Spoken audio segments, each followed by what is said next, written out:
Okay, I want to touch on 3 points that have been raised and then come back to the institutional question, and that would also include your question about American art.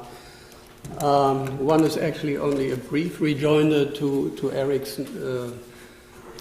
perfectly plausible hint to say that institutionally the new Americanists are not dominating American studies because there's Harvard and so on. But I think intellectually they do. I mean, because actually a department like American Studies at Harvard is not taken seriously intellectually. Yeah. We can openly say that here. And there are other programs that call themselves American Studies that don't have any intellectual cachet.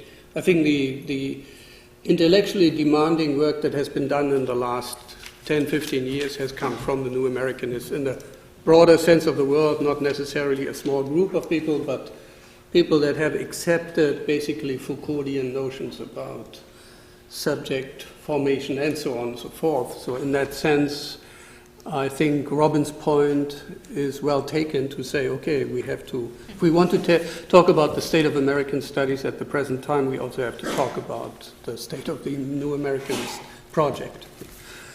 The second point, the global, and I would submit that to the same kind of inquiry that I have used in talking about transnationalism.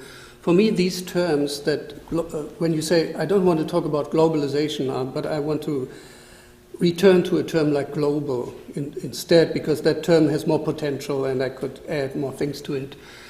I can see the point, but the crucial question then is, well, what is the context in which the global makes sense to you and has that particular promise?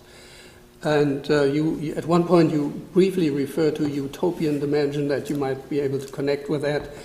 So my assessment of how far could that carry us would really depend on learning a bit more about that utopian potential, for example, in order to decide, well, can that be a useful term or not? I mean, again and again, all of these terms that we introduce, and that there's always this tendency, perhaps even a danger, to think that now we have made a step forward by sort of attaching our arguments to a new strong term, like transnationalism. But as I said, all of these terms are empty signifiers. They don't have any meaning in themselves yet. We have to look at the context of use in order to determine, well, can that be a useful term or not? And then the question about multiculturalism and the nation state, I think they are actually in the types of transnationalism that I talked about, two versions of multiculturalism. One is the aesthetic transnationalism. For aesthetic transnationalism, America is now multicultural. That's their new America that also opens up new possibilities of identification. You can't identify with the old type of America, but you can identify with a new multicultural America. That's acceptable. So, and that can really become a love object. In the new Americanist, of course, multiculturalism has a different role because it is, the term isn't even used. The same reference is expressed in terms like race, racialization, and so on and so forth.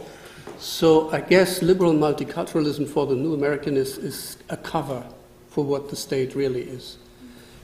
Or it is even an instrument of identity formation. So in that sense, I think you have a different America there that is not attaching any identification to multiculturalism as itself, or except a multiculturalism that has been transformed into a sort of a non-legal subject that is outside of a nation state and in a state of exception and so on.